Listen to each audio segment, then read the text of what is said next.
میں قیام اس لیے کر رہا ہوں کہ میں نے اپنے جد نانا رسول اللہ صلی اللہ علیہ وآلہ وسلم صلی علی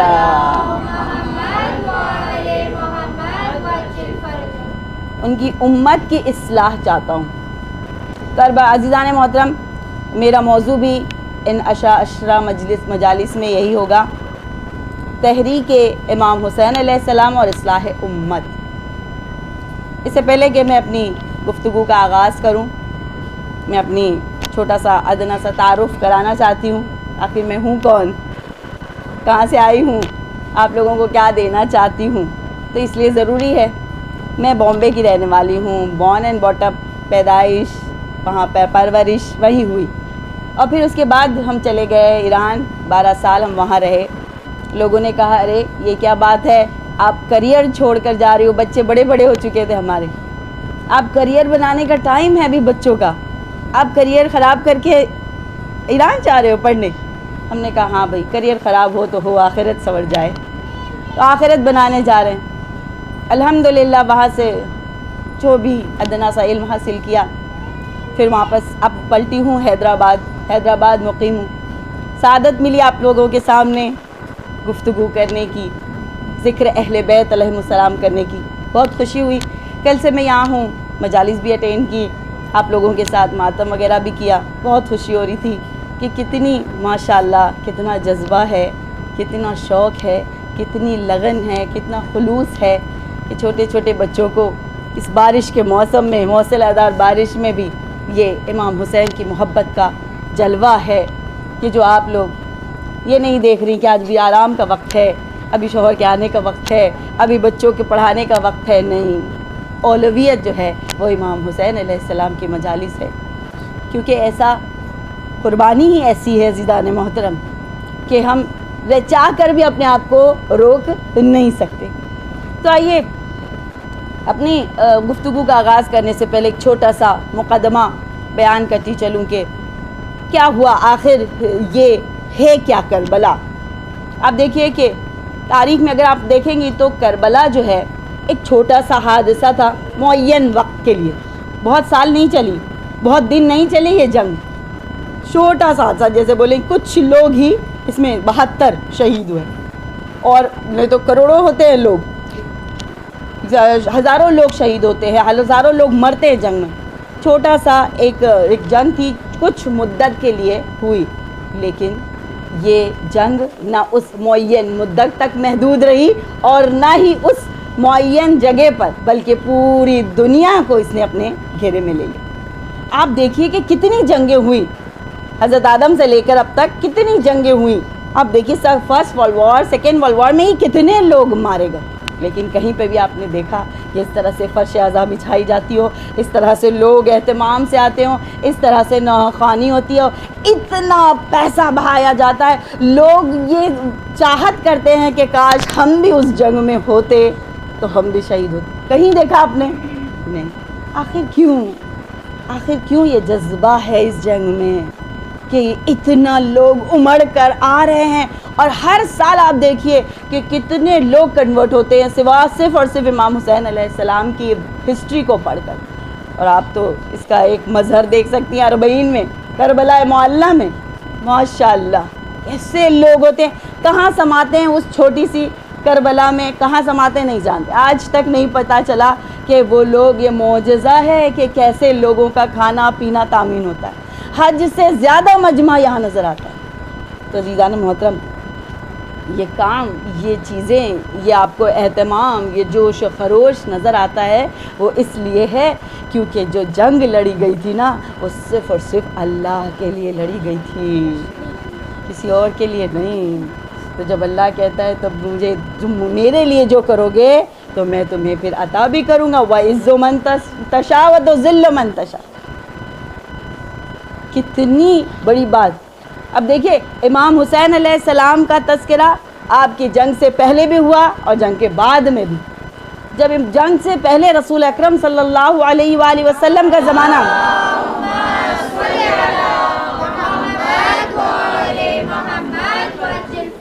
امام حسین علیہ السلام کے یہ پروندے کو یعنی ایک فائل کو جب فرشتے لا کر دیتے ہیں رسول اکرم کو اور بتاتے ہیں کہ یا رسول اللہ آپ کا نواسا اس طرح سے شہید ہوگا، تو آپ نے کیا کیا جانتی؟ دونوں ہاتھوں کو بلند کر کے یہی دعا پڑھی جو دعا حضرت ابراہیم علیہ السلام نے جناب ہاجرہ کو جب حجاز کی گرم سرزمین پر چھوڑا، جناب ہاجرہ اور اپنے چھوٹے سے بچے کو جو دعا پڑھی تھی وہی دعا رسول اللہ نے پڑھی۔ کون سی دعا؟ اللہم اجعل افئدۃ من الناس تہوی الیہ، پروردگارا لوگوں کے دلوں کو میرے حسین کی طرف جذب کر دے۔ نہیں کہا کہ پروردگار میرے حسین کے لیے کھانے پینے کا انتظام ہو جائے اور رہنے سہنے کا انتظام ہو جائے، نہیں، بس یہ کہا کہ اللہم اجعل افئدۃ من الناس تہوی الیہ، لوگوں کے دلوں کو جذب کر دے، یہ ساری چیزیں تامین ہو جائیں۔ اللہ اکبر، میں کہوں گی یا رسول اللہ کیا دعا قبول ہوئی آپ کی؟ وہی دعا جو حضرت ابراہیم علیہ السلام نے جناب ہاجرہ اور جناب اسماعیل کو جب چھوڑا تھا تو وہی دعا کی تھی کہ اللہم اجعل افئدۃ من الناس تہوی الیہ، کہ خدا لوگوں کے دلوں کو جذب کر۔ آپ حضرت ہاجرہ کا واقعہ دیکھیے کہ ایسی زبردست قربانی بی بی نے دی، یہ عورتوں کے لیے بہت زبردست درس ہے کہ ایسی اچانک ایسی گرم سرزمین پر جہاں نہ کوئی پرندہ پر مارتا ہے نہ کوئی آب و دانہ ہے، وہاں پر اپنی جوان بیوی کو اور بچے کو چھوڑ کر چلے آتے ہیں اللہ کے حکم سے، اور بیوی نے اف تک نہیں کیا۔ ہمارا آپ ہوتے تو کہتے نا کوئی کیسا لاپرواہ شوہر کہ ایسی جگہ چھوڑ دی، لیکن یہ اللہ کی معرفت دیکھیے کہ بیوی میں بھی ایسی کہ ذرا بھی اف تک نہیں کیا اور اتنے آرام سے وہ رہ گئی، اللہ کی خوشنودی میں انہوں نے بھی قبول کیا۔ اب کیا یہ قربانی اللہ کو اتنی پسند آئی کہ اب جو بھی حج پر جاتا ہے اگر اس نے صفا اور مروہ کے درمیان چکر نہیں لگائے تو اس کا حج باطل، اگر اس نے قربانی نہیں کی تو اس کا حج باطل۔ تو کیسے ممکن ہے کہ حضرت جناب ہاجرہ کی قربانی باقی رہے اور امام حسین کی قربانی بھلا دی جائے؟ نہیں ہو سکتا عزیزان محترم۔ اگر جناب ہاجرہ نے اپنے بچے کے پانی کے لیے صفا اور مروہ کے چکر لگائے ہیں تو امام حسین نے بھی صفا اور مروہ کے چکر لگائے۔ جانتی ہیں صفا کیا تھی؟ صفا تھی قتل گاہ، مروہ تھی خیمہ گاہ۔ اگر جناب ہاجرہ نے پانی کے لیے چکر لگائے ہیں تو امام حسین نے کبھی شہداء کے لیے کبھی زخمیوں کی تلاش میں چکر لگائے، اور امام نے بھی رجم کیا ہے۔ رمی جمرات آپ جانتی ہیں نا، رجم یعنی شیطان کو پتھر مارنا۔ امام کے سامنے ایسے انسان نما بھیڑیے تھے، ایسے شیطان تھے جو اسلحوں سے لبریز تھے، جن کے ہاتھوں میں تلوار تھی، تیر تھے، نیزے تھے، پتھر تھے، ایسے کے سامنے رمی جمرات کیا۔ اور ایک انسان نہیں، ایک شیطان نہیں تھا بلکہ شیطان کا لشکر تھا۔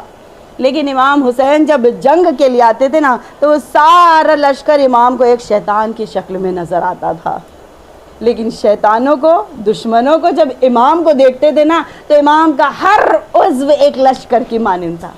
کل عضو منہ جندہ، ایک ہر عضو لشکر، آنکھیں ہے تو ایک لشکر کی مانند، ہاتھ ہے تو ایک لشکر کی مانند، زبان ہے تو ایک لشکر کی مانند۔ عزیزان محترم، اس طرح سے امام نے بھی رجم کیا، امام نے بھی قربانی دی۔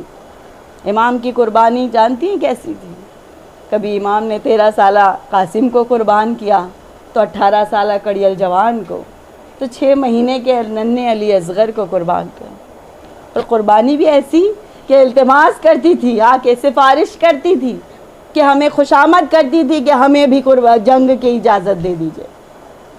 ایک بچہ جس کا نام تھا عمرو بن جنادہ، اس کے بارے میں ملتا ہے کہ وہ امام کے پاس آتا ہے، کہتا ہے مولا مجھے جنگ کی اجازت دیجیے، 11 سال کی عمر ہے۔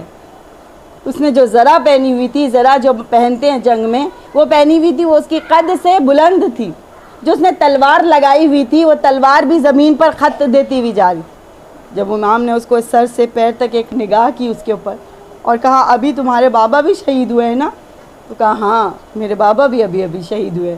تو امام نے فرمایا چلے جاؤ بیٹا، شاید ہے کہ تمہاری ماں اپنے شوہر کی نشانی کے طور پر تمہیں اپنے پاس رکھنا چاہتی ہو۔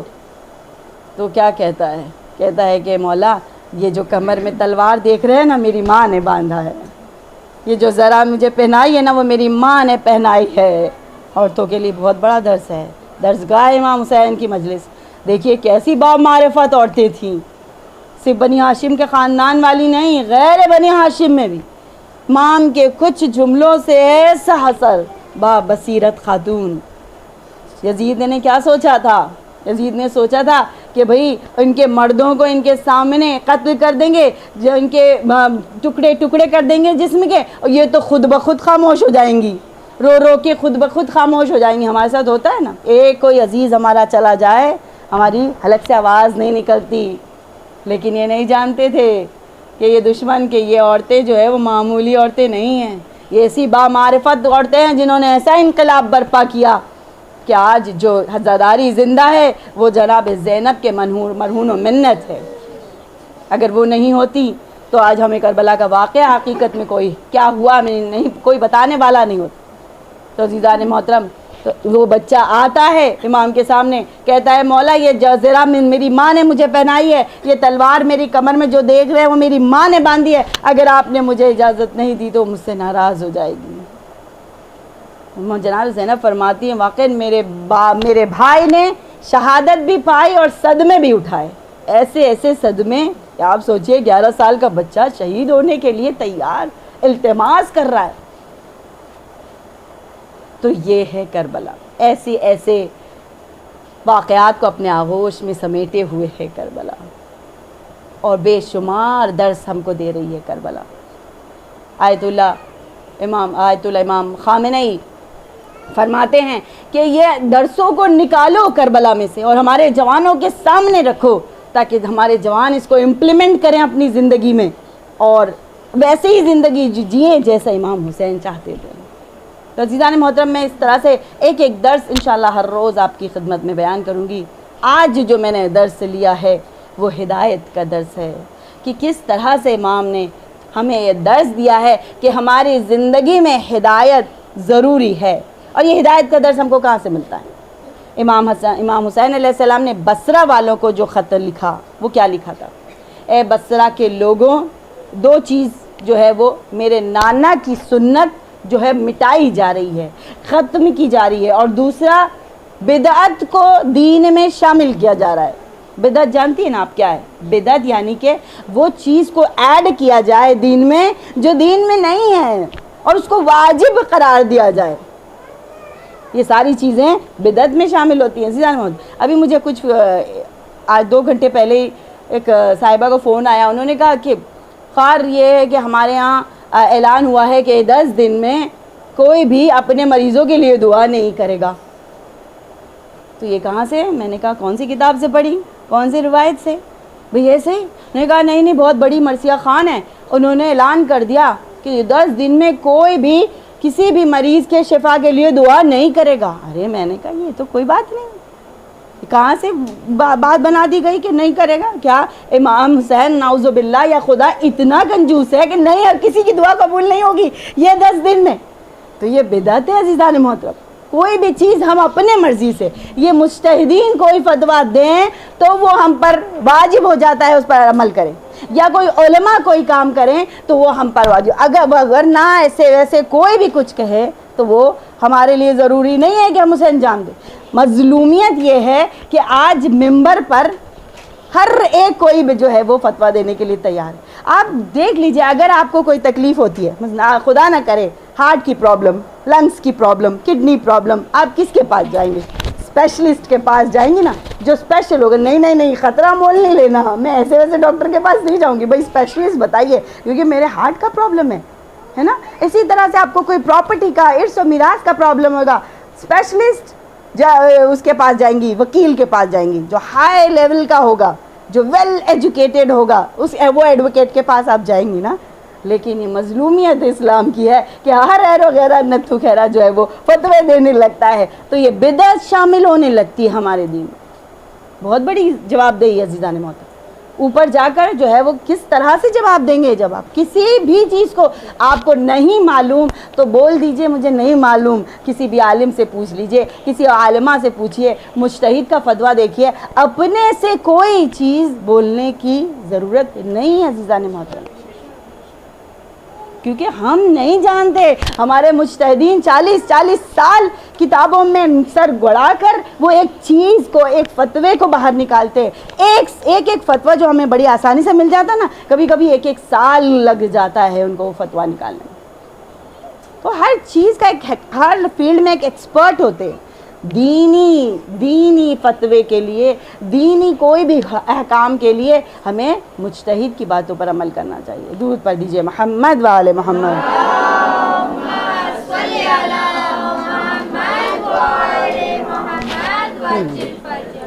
لبیک یا حسین, لبیک یا حسین, لبیک یا حسین, لبیک یا حسین, لبیک یا حسین, لبیک یا حسین. محمد و آل محمد صلوات. اللہم صل علی محمد و آل محمد وجل. تو امام حسین علیہ السلام نے بصرہ کے لوگوں کو یہ فرمایا کہ 2 چیزوں کی وجہ سے میں نے قیام کیا ہے. ایک یہ کہ میرے نانا کی سنت جو ہے وہ پیروں تلے دبائی جا رہی ہے, اور دوسرا بدعت کو دین میں شامل کیا جا رہا ہے. میرے نانا کی سنت یہ تھی کہ رسالت کے بعد امامت کا سلسلہ شروع ہونا تھا, جو کہ غدیر خم کے میدان میں لاکھوں کے مجمع میں اعلان ہو گیا, لیکن امامت کو خلافت میں بدل دیا گیا. مولا علی کو ان کے حق سے محروم کر دیا گیا. اور اس کے بعد بدعت یہ کہ ایک نہ ایک چیز جو ہے وہ دین میں شامل کی گئی. اور پھر یہ فرمایا کہ اگر تم نے میرا ساتھ دیا تو میں تمہاری ہدایت کروں گا. تو یہاں سے ہم نے ہدایت کا درس لیا. اور آپ دیکھیے کہ امام نے کتنا ہدایت کیے کربلا کے میدان.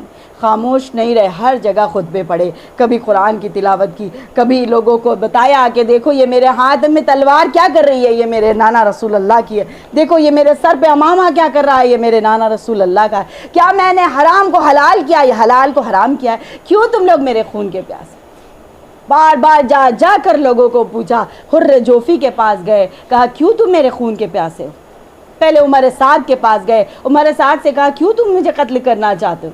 تو اس نے کہا مولا میرا گھر چھن جائے گا, میرے بیوی بچوں پر خطرہ لاحق ہوگا. انہوں نے کہا میں تمہیں گھر دوں گا. امام نے فرمایا میں تمہیں گھر دوں گا, مت کرو ایسا. کیا امام ڈرتے تھے شہادت سے؟ نہیں بچوں, میں بچوں کے لیے بڑوں نہیں بچوں. امام جو ہے وہ شہادت سے نہیں ڈرتے تھے. امام نہیں چاہتے تھے کہ کوئی بھی ایک انسان جہنم میں جائے, اس وجہ سے ہدایت کر رہے تھے. ہمارے اور آپ جیسا ہوتا ہے, کوئی کہتا ہے بھائی جائے, میں کیا کر سکتا ہوں, جہنم میں جانا ہے جائے. لیکن ایسا مہربان امام ہمارا ہے کہ بار بار ہدایت کر رہے. اس وجہ سے کہتے ہیں کہ امام سب سے زیادہ پیاسے تھے, کیونکہ جو زیادہ بولتا ہے نا عزیزان محترم, اس کو پیاس زیادہ لگتی ہے. اور کتنا بولا ہے, ایک ماں کی طرح, جیسے ماں اپنے بچے کو بول بول کے وہ کرتی ہے نا, سمجھاتی ہے, اس طرح سے بولتے رہے کہ شاید ہے کہ ان کے دل نرم ہو جائے, شاید ہے کہ یہ حق پہ آ جائے, شاید ہے کہ یہ میرے قتل کا ارادہ چھوڑ دے. امام نہیں ڈرتے تھے, امام کو تو شہادت ایسی پسند تھی. امام علی خود فرماتے تھے شہادت تو میرے لیے ایسی ہے جیسے اتنا مجھے شہادت اتنی زیادہ شیرین ہے جیسے ایک چھوٹے سے بچے کو اپنے ماں کے دودھ سے وہ ہوتی ہے. تو اس طرح سے وہ لوگ شہادت کے متمنی تھے, لیکن صرف اور صرف سامنے والے کو نہیں چاہتے تھے کہ وہ جہنم میں جائے. عمر سعد کے پاس آئے مولا, کہا کیوں تم میرے قتل کے پیاسے ہو, کیوں میرا خون بہانا چاہتے ہو. کہا مولا میرا کام چھین لیا جائے گا, مجھ سے تجارت نہیں کی جائے گی, میرا باغ چھین لیا جائے گا. امام نے کہا تھا میں تمہیں دوں گا باغ, وہ باغ جو میرے بابا علی نے اپنے ہاتھوں سے سینچا ہے وہ میں تم کو دوں گا. پھر کہا میرے بیوی بچوں پہ کی امنیت پر سوال اٹھ جائے گا, وہ غیر امن ہو جائیں گے. تو انہوں نے کہا میں ان کو حفاظت دوں گا, تم بس اپنے ذہن سے ہٹا دو ارادہ. پھر جو اس کی زبان سے وہ بات اصلی نکلی نا, پھر کہا نہیں مولا بات یہ ہے کہ میرے نام پہ رائی کی حکومت کا سکہ میرے نام پر نکلا ہے, یعنی مجھے رائی کی حکومت ملنے والی ہے, اس لیے میں آپ کے خون بہانے کے لیے تیار ہوں. تو امام نے کیا فرمایا جانتی ہے؟ امام نے کہا تم جانتے ہو نا میں صادق ہوں, ہے نا, میں سچا ہوں. کہا ہاں میں جانتا ہوں آپ. تو کہا میں بتاتا ہوں تمہیں رائی کی ایک دانہ بھی نصیب نہیں ہوگا, گیہوں کا دانہ. تو اس نے مذاق اڑایا تھا, کوئی بات نہیں میں جو کھا لوں گا. اس نے مذاق سمجھا تھا عزیزان محترم. تو یہ, اور واقعی اس کو ایک دانہ نصیب نہیں ہوا. اسی طرح سے عمر حر جوفی, دیکھیے حر ابن ریاحی الگ ہیں جو ایک رات میں جنہوں نے واپس پلٹے تھے امام حسین کے لشکر میں آ گئے. یہ حر جوفی ہے, اس کے پاس بھی جاتے ہیں, کیوں تم میرے خون کے پیاسے؟ تو کہتا ہے کہ مولا میں مجبور ہوں. تو کہا آ جاؤ میرے پاس, ہمارے لشکر میں آ جاؤ. کہا مولا اگر آپ کو گھوڑا چاہیے تو گھوڑا لے لیجئے, ہتھیار چاہیے تو ہتھیار لے لیجئے, لیکن میں نہیں آنے والا. مولا نے کہا ہمیں ہتھیار اور گھوڑوں کی ضرورت نہیں ہے, اگر میں اشارہ کر دوں تو پورا لشکر آ جائے, یہ تمہارا کمال ہے, میں چاہتا ہوں کہ تم کمال کی منزل پر ہو جاؤ. عزیزان محترم واقعاً جس طرح سے امام نے عمر سعد سے کہا کہ تمہیں ایک گیہوں کا دانہ نصیب نہیں ہوگا, اور میں دیکھ رہا ہوں کچھ سال بعد کوفے کی گلیاں ہوں گی اور تمہارا سر ہوگا اور لوگ بچے اس پر جوتا مار رہے ہوں گے.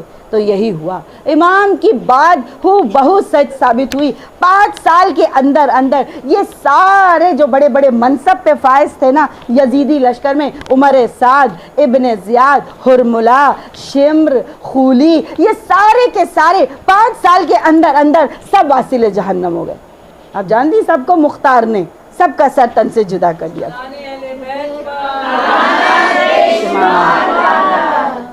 تو یہ حالت ہے. اگر کوئی کہے کہ بھائی زہرا کے لال کو میں مار کر 1000 سال کی زندگی جی لوں تو سمجھ میں آتی ہے بات. 5 سال کی کتنے گھاٹے کا سودا, صرف 5 سال کی زندگی نصیب ہوئی. 5 سال کے اندر یہ سارے لوگ واصل جہنم, اور کچھ بھی نہیں ملا انہیں. ابدی جو ہے وہ جہنم بھی نصیب ہوا اور زندگی میں بھی کچھ نہیں ملا. کتنا گھاٹے کا سودا, اور کتنا سچا ہے ہمارا امام. تو وہی کسی شاعر نے کیا خوب کہا کہ وہاں خنجر کمان تلوار اور تیر اور خنجر کمان باقی ہے, یہاں ہر ایک دہان میں زبان باقی ہے. عجیب جنگ ہے جنگ کربلا دیکھو, عجیب جنگ ہے جنگ کربلا دیکھو, ہوا جو قتل وہی خاندان باقی ہے. حسینیت زندہ باد, حسینیت زندہ باد, یزیدیت مردہ باد, محمد و آل محمد صلوات اللہم صلی علی محمد و آل محمد وجل. عزیزان محترم یہ ہدایت کا درس بہت زیادہ ضروری ہے کہ آج ہم اپنے گھر میں بھی انشاءاللہ, میں آگے تھوڑے دن کے بعد, کچھ دنوں کے بعد میری تربیت کی بھی مجلس ہے, وہ بھی ایک درس ہے, اس میں بھی بیان کروں گی. اپنے گھر میں بچوں کی ہدایت شروع کریں اچھے طریقے سے, اچھی زبان سے, کیونکہ وہی ہے کہ جتنا آپ کھلی مہربان زبان سے بات کریں گے بچوں سے اتنا آپ کی باتوں کا اثر ہوگا. اسی طرح سے یہ مجلس عزا میں بھی جو بھی عزادار آ رہے ہیں وہ عزادار آپ انہیں معمولی نہ سمجھیں, کیونکہ بہت ہی زیادہ امام کے نزدیک ہیں, اور کتنے لوگ یہاں سے ہدایت پا لیتے ہیں آپ نہیں جانتی ہیں. مجھے ٹائم نہیں معلوم کتنا مجھے پڑھنا ہے, میں وہ پوچھنا بھول گئی ہوں. اگر مجھے ٹائم پتہ چل جائے تو. ابھی کتنے وہ ٹائم ہے, گھڑی بھی نہیں ادھر, اس وجہ سے 5:45 6 o'clock تک. اوکے, درود پڑھ دیجئے محمد و آل محمد صلی علی محمد و آل محمد وجل فرجہ. تو عزیزان محترم ہدایت کا ہم نے آج درس لیا. تو یہ ہدایت جو ہے ہم نے کہاں سے لی درس؟ امام کے اس خط سے جو بصرہ والوں کو لکھا تھا امام نے, اور اس میں انہوں نے ہدایت کی تھی لوگوں کو. اس کے بعد بھی انہوں نے کتنے بار لوگوں سے کہا, لوگوں کو صحیح حق کی بات بتائی. اور اس کے علاوہ آپ دیکھیے کہ جب سب لوگ شہید ہو گئے تو امام جو ہے وہ اونچائی پر آ کر امام نے یہ جملہ بھی کہا تھا نا, حل من ناصر ینصرنا حل من مغیث یغیثنا. اب آپ سوچئے کہ سارے تو شہید ہو چکے تھے امام کے لشکر والے, اصحاب بھی شہید ہو چکے تھے, انصار بھی شہید ہو چکے تھے, گھر والے بھی شہید ہو چکے, تو پھر کس کو امام بلا رہے تھے؟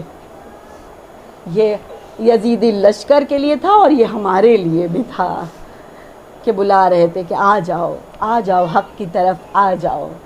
اور یہ مجلس عزا ہی ہے جس میں آج تک لوگ ہدایت پا رہے ہیں, یقین نہیں آئے گا، میں آپ کو ایک واقعے کے ذریعے بتاتی ہوں کہ کس طرح سے آج تک لوگ ہدایت پا رہے ہیں۔ ایران کا ایک واقعہ ہے، ہمارے استاد ہم کو یہ واقعہ بیان کر رہے تھے، انہوں نے بتایا کہ تہران میں ایک بہت ہی بزرگ شخصیت ہے، ان کا نام ہے آغا اسماعیل ارباب۔ ان کے وہاں مجلس ہوتی ہے، مجالس ہوتی ہے، عشرہ مجلس، جس میں ہر سال وہ ایک نئے خطیب کو بلاتے ہیں، اور بہت ہی پائے کے خطیب اور ذاکر کو بلاتے ہیں، عالم کو، جو بہت اچھی مجلس پڑھتے ہیں۔ 70 سال سے ان کی یہ عزاداری چل رہی ہے، 70 سال سے، اور بہت بڑا حسینیہ کہتے ہیں وہاں پر، ہم لوگ امام بارگاہ کہتے ہیں، وہاں حسینیہ بہت بڑا، حسینیہ یعنی ہزاروں کا مجمع ہوتا ہے، اور ہزاروں کا مجمع، آپ سوچئے، مجھے تعجب ہی ہوتا ہے، وہ بتا رہے تھے کہ ہزاروں کے مجمع میں تبرک کیا ہوتا ہے، کیا ہوتا ہے؟ چائے، وہ بھی کالی چائے۔ ہم لوگ سوچتے ہیں نا ہزاروں کا مجمع ہے تو تبرک کچھ اچھا ہی ہوگا، بریانی نا، لیکن وہاں صرف چائے، کالی چائے کے لیے ماشاءاللہ۔ نہیں، انشاءاللہ ہمارے ہاں بھی ایسی معرفت لوگ ہیں کہ ان کو تبرک کچھ بھی ہو جائے سر آنکھوں پہ لگاتے ہیں، چائے ہو، چائے 2 روپے کی ہو، لیکن تبرک ہے۔ تو اس طرح سے عزیزان محترم ہزاروں کا مجمع، اور وہ آغا اسماعیل ارباب ماشاءاللہ، وہ کہتے ہیں وہ اتنے پرخلوص طریقے سے عزاداروں کا استقبال کرتے تھے کہ جب تک جوانی تھی وہ دروازے پہ کھڑے رہتے تھے۔ وہاں پر یہ رسم ہے، مجھے بہت اچھی لگتی ہے کہ جس کی یہاں مجلس ہوتی ہے نا، بانیہ مجلس دروازے پہ کھڑی رہتی ہے اور ہر ایک کو استقبال کرتی ہے، آ جائیے، بے فرمائید، فارسی میں اس طرح سے کہتے ہیں، تشریف لائیے، تو وہ آنے والے کو بھی اچھا لگتا ہے، اور ایک عجیب سا معنویت کا ماحول لگتا ہے، سمجھا ہاں واقعاً کچھ ہے یہاں پر، اس طرح سے استقبال ہو رہا ہے۔ بھئی عزادار حسین ہے، آپ کم نہیں سمجھیے عزادار حسین کی، عزادار حسین کی راکھوں کو عراق میں آپ جا کے دیکھ لیجئے، کربلا 40 میں جو راکھ ہے نا، پیروں کے نیچے کی راکھ اپنے ماتھے پر لگاتے ہیں لوگ، اتنا اہتمام، اتنا احترام، اور وہ کھڑے ہوتے تھے ہمیشہ جو ہے وہ دروازے پہ، اور سب کا استقبال کرتے تھے، ایک عزادار کا۔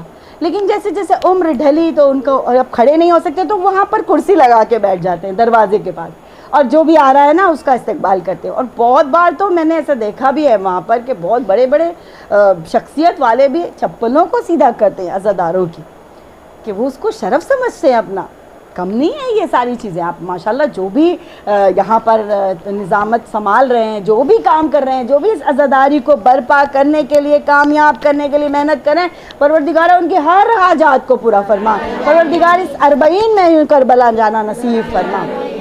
بہت بڑی بات ہے عزیزان محترم، امام حسین کی مجلس کو رونق دینا یہ سب کی ذمہ داری ہے، ہم سب کی ذمہ داری ہے۔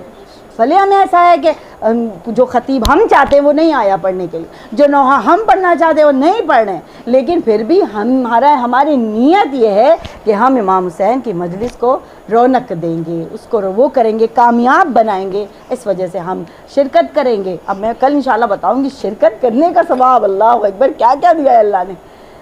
خیر، تو یہ اسماعیل ارباب جو ہے وہ دروازے پہ بیٹھ جاتے تھے، اسی طرح سے جیسے میں نے کرسی لگا کے بیٹھی وہ بیٹھ جاتے تھے، اور سب کو سلام کرتے، مسکراتے، خوش آمدید کہتے ہوئے اندر بھیجتے تھے۔ اب جب مجلس پہلی مجلس یا دوسری مجلس تھی، سب مجمع آ گیا، مجلس شروع ہو گئی، اچانک 2 جوان جو ہے وہ داخل ہوئے امام بارگاہ میں، اور وہ بھی حالت ایسی کہ نہ لباس جو ہے وہ عزاداری کے مناسب، ہم لباس بھی عزاداری کے مناسب پہنتے ہیں نا بھئی، ہمارا لباس جو ہے وہ کالا لباس بتانا چاہیے کہ جو کربلا میں اتنا بڑا حادثہ ہوا ہے، اس کی وجہ سے ہماری زندگی تاریک ہو گئی ہے، تو یہ سیاہ لباس اس کا مظہر ہے، تو یہ اگر ہم عزاداری میں بھی جا رہے ہیں تو عزاداری کے مناسب ہونا چاہیے ہمارا لباس۔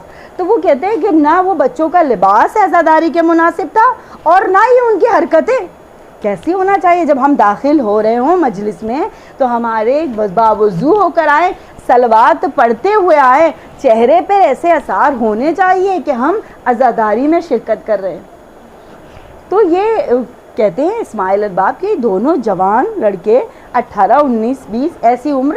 اور جب داخل ہوئے نہ ان کا لباس جو ہے وہ عزاداری کے مناسب تھا اور نہ ہی ان کا حرکتیں. کیسے داخل ہو کے انہوں نے دیکھیے آداب عزاداری یہ ہے کہ آپ اگر پہلے سے آ جائے تو بہت اچھا, جب سے زیارت عاشورہ شروع ہو جاتی ہے تب سے شرکت کر لے. اگر کوئی مجبوری میں نہیں آ سکتے تو بعد میں اگر آ رہے ہیں تو جہاں جگہ مل جائے بیٹھ جائے. پھر ایسا نہیں کہ سب کو کھینچا چیرتے پھاڑتے سب کو. اسی طرح سے یہ دونوں جوان چیرتے پھاڑتے سب کو بیچوں بیچ میں آ کر بیٹھ گئے. اب بیٹھ گئے تو پھر خاموشی سے بیٹھے, کہیں اس سے پوچھ رہے ہیں, کچھ اس سے پوچھ رہے ہیں, اس سے دریافت کر رہے ہیں. اب یہ آغا اسماعیل ارباب مسلسل انہی دونوں جوانوں کو دیکھ رہے تھے, کیونکہ سب جو ہے بڑے قاعدے سے بیٹھے تھے. یہی دو جوان ہیں اس طرح سے. اب یہ دونوں بیٹھے رہے اور پھر کیا ہوا, کچھ ہی لمحے گزرے تھے تو یہ دونوں دوبارہ کھڑے ہو گئے اور پھر دوبارہ چیرتے پھاڑتے باہر نکل گئے, باہر کی طرف چلے. اب یہ آغا اسماعیل ارباب کو بہت برا لگا کہ یہ کیا تھا, یہ کیسے جوان بچے تھے, کچھ چھوٹے بچے تو نہیں, جوان ہیں, ان کو کیسے ان کو ادب نہیں سکھایا گیا کہ مجلس میں کس طرح سے آنا چاہیے کیا. خیر رات گئی بات گئی ہو کہتے نا, چلے مجلس ختم ہو گئی, رات ہو گئی, چلے دوسرے دن پھر واپس فرش اعضا بچھی, پھر ممبر پہ ابھی خطیب بیٹھنے ہی والے تھے, ابھی مرثیہ شروع تھا یا زیارت عاشورہ شروع تھا. انہوں نے دیکھا, آغا اسماعیل ارباب نے دیکھا کہ وہی دو جوان بچے داخل ہوئے مجلس شروع ہونے سے پہلے. اب ان کا لباس بھی عزاداری کے مناسب تھا, حرکت بھی عزاداری کے مناسب, یعنی چہرہ اترا, سر کو جھکائے ہوئے جا کر ممبر کے پاس بیٹھ گئے. اب یہ جب آغا اسماعیل ارباب نے دیکھا تو یہ کہا کہ ارے یہ کیسے راتوں رات ایسی تبدیلی کیسے آ گئی دونوں میں. انہیں پوری خلبلی مچی کہ آخر کیا ہوا کیا ان کے ساتھ کہ یہ اچانک ایسی تبدیلی, کل اس طرح آج اس طرح. خیر پوری مجلس ان کو یہ رہا کہ میں کسی طرح سے ان سے ملاقات کروں, ان سے پوچھوں. اب جیسے ہی مجلس ختم ہوئی تو یہ ان کی طرف دوڑے, آغا اسماعیل ارباب ان کی طرف دوڑے, وہ دونوں بچے سر جھکا کر دونوں پلٹنے لگے. تو انہوں نے پکڑ لیا, رکو کیا ہوا, کیا بات ہوئی, کل تم اس طرح کی سے تھے آج اس طریقے سے, آخر بات کیا ہوئی. تو انہوں نے کہا کچھ نہیں, کر کے آگے بڑھنے لگے. آغا اسماعیل ارباب نے ایک کا ہاتھ پکڑ لیا, جانے نہیں دوں گا, پہلے بتاؤ مجھے کیا ہوا تمہارے ساتھ میں. تو ان دونوں نے رونا شروع کر دیا. کہا آغا کل ہم بھوکے تھے, ہم نے آواز سنی مجلس کی آواز آ رہی ہے, تو ہم نے کہا چلو مجلس میں بیٹھ جائیں گے, کھانا تو مل جائے گا, اس وجہ سے ہم آ کے بیٹھے. لیکن آس پاس میں پوچھنے پر معلوم ہوا یہاں چائے کے علاوہ کچھ نہیں ملتا, اس وجہ سے ہم دوبارہ پلٹ گئے. جب جا رہے تھے نا راستے میں تو 2 پیالی ہمیں دکھی راستے میں رکھی ہوئی, تو ہم نے اس کو اٹھا لیا. ہم نے کہا کسی کا پیر لگ جائے گا تو یہ پیالی ٹوٹ جائے گی, اس وجہ سے 2 پیالی اٹھا کے ہم نے جہاں چائے بٹ رہی تھی وہاں رکھ دیا, اور اس کے بعد ہم گھر چلے گئے. ہم جب گھر پر گئے اور ہم جب سوئے ہیں تو ہم نے خواب میں امام حسین علیہ السلام کو دیکھا. امام حسین علیہ السلام مولا عباس کے ساتھ کھڑے ہیں اور کہتے جا رہے ہیں, عباس بھائی عباس لکھو, کس نے فرش اعضا بچھائی اس کا بھی نام لکھو, جس نے نوحہ پڑھا اس کا بھی نام لکھو, جس نے مرثیہ پڑھا اس کا بھی نام لکھو, جس نے جوتوں کو مرتب کیا اس کا بھی نام لکھو. سب کا نام لکھ لیا بس. کہا مولا لکھ لیا, رک جاؤ, اس بچے کا بھی نام لکھو جس نے پیالی کو اٹھا کر رکھا.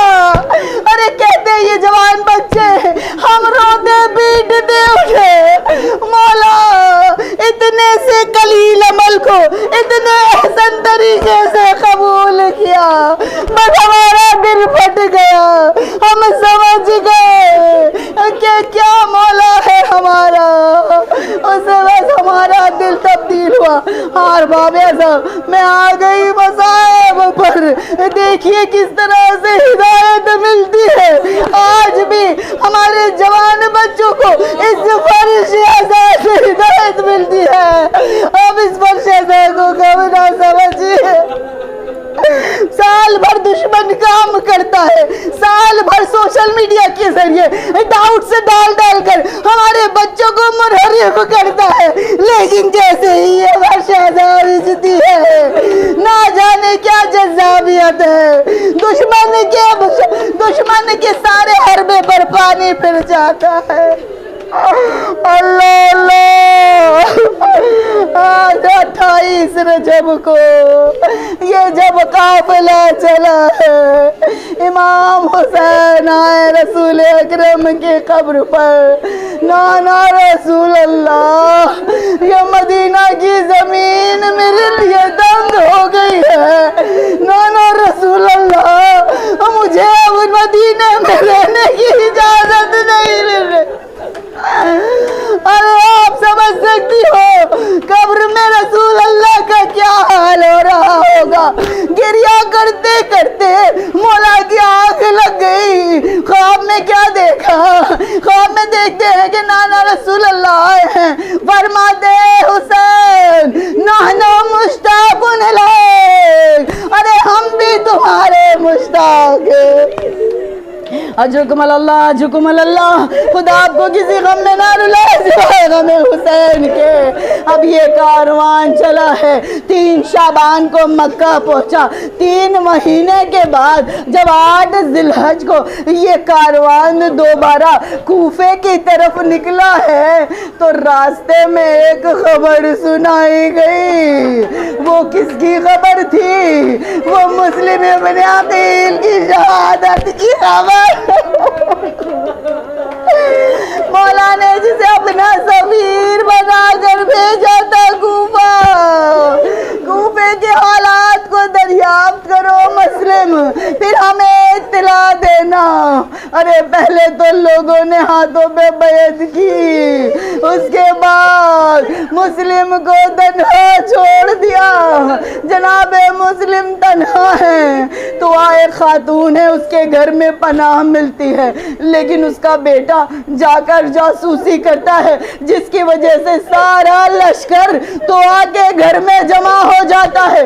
اب جیسے ہی گھوڑوں کی ٹاپوں کی آواز سنی، امام جناب مسلم جو ہے وہ تیار ہونے لگے، کمر میں تلوار باندھی۔ تو نے کہا کہاں جا رہے ہیں مولا؟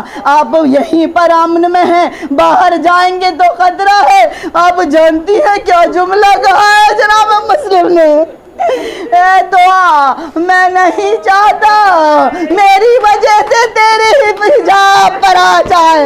ارے میں کہوں گی جناب مسلم، ایک بوڑھی ضعیف خاتون کے حجاب کی پرواہ۔ ارے آئیے شام و کوفہ، یہی اہل بیت کا گھرانہ، یہی بیویاں ہیں جو بے چادر۔ بس ایک جملہ پھر آپ کی زحمت تمام۔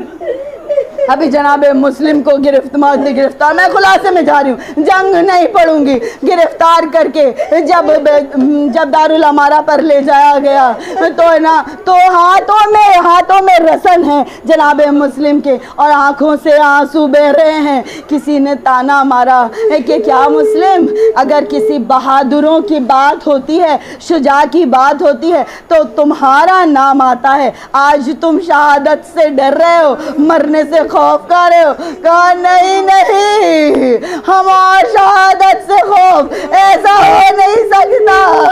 ارے ہم آل ابو طالب ہیں، آل علی ہیں، میرا گریہ تو اس وجہ سے ہے کہ میں نے ہی خط لکھ کر امام حسین کو بلایا ہے۔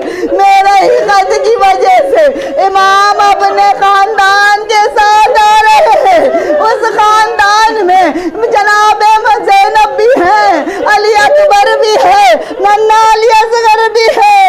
پھر کہا یا امام نہیں آئیے گا کوفہ خیانت کاروں کا گھر ہے، کوفہ دغا بازوں کا گھر۔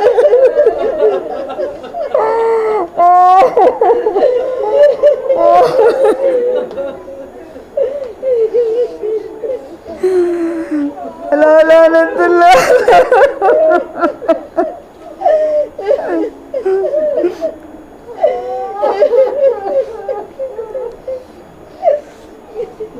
لعنت اللہ علی القوم الظالمین، فسيعلم الذين ظلموا أي منقلب ينقلبون۔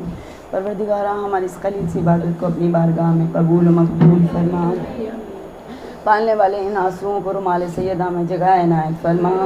پالنے والے حوانی مجلس اور حاضرین مجلس کی تمام حاجات کو پورا فرما، تمام مشکلات کو برطرف فرما، ان کے مرحومین کو اعلیٰ علین میں جگہ عنایت فرما، پالنے والے جو مقروض ہیں ان کے قرضوں کو غیب سے ادا فرما، پالنے والے جو حج و زیارت کے متمنی انہیں حج و زیارت نصیب فرما، پالنے والے ہمارے بچوں کو ہمارے لیے قرۃ العین و باقیۃ الصالحات قرار دے، پالنے والے پرچم اسلام کو سر بلند فرما، دشمنان اسلام کو سرنگون فرما، تمام علماء دین مجتہدین اکرام کو سلامتی کے ساتھ طولانی عمر عطا فرما، ہماری پہلی اور آخری دعا ہمارے وقت امام کے ظہور میں تعجیل فرما، اند ظہور ہم انہیں پہچان سکیں، ان کے کام آ سکے، اتنی توفیق عطا فرما۔ ماتم حسین نظر سب پنجتن پاک شہدائے کربلا، ایک مرتبہ سورہ حمد اور 3 مرتبہ سورہ اخلاص کی تلاوت کر کے نظر پنجتن پاک بار امام 14 معصوموں شہدائے کربلا، سب بلند آواز میں پڑھیں گے۔ بسم اللہ الرحمن